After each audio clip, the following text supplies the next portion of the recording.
Hello! Good morning mga kamamsi! Ito, bumili ako ng pakwan. Oval na pakwan. So, tingnan nga natin kung hindi ako napeke dito. Kasi, pag bumibili ako ng pakwan, napipeke ako. So, ito, tingnan natin kung medyo okay. Kung medyo okay yung aking nabili.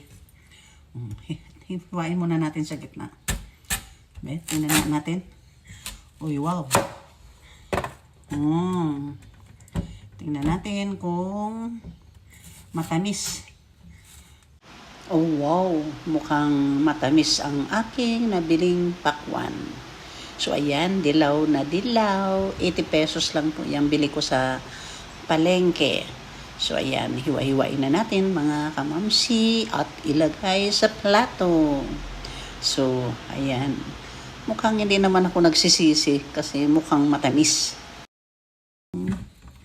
Matamis. Ayan. Ayan. Ayan. Mukhang matamis naman mga kamamsi. Kasi every time na bumibili ako ng pakwan, lagi ako napipeke. So, ayan. Maaga pa ako na malingki at bumili ako ng aming ulam. Wow.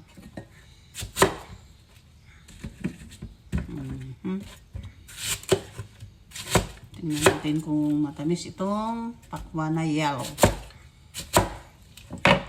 Ayan. So, ito na. Ito na ang pakwan. Titikman natin dito tayo sa kusina.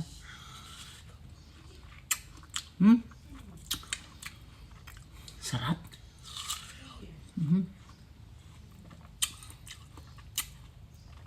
Tamis.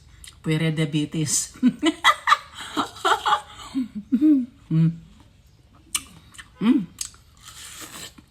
Sarap. Mamaya mukbang natin to. Paborito ko pa naman yung mga ganito kasi matubig. Diba, watery. Melon. Watermelon, watery.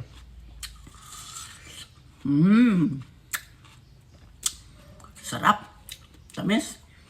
Hindi ako nagsisi sa aking binili na 80 pesos. Yan, binili ko sa palengke kanina. So, bye for now.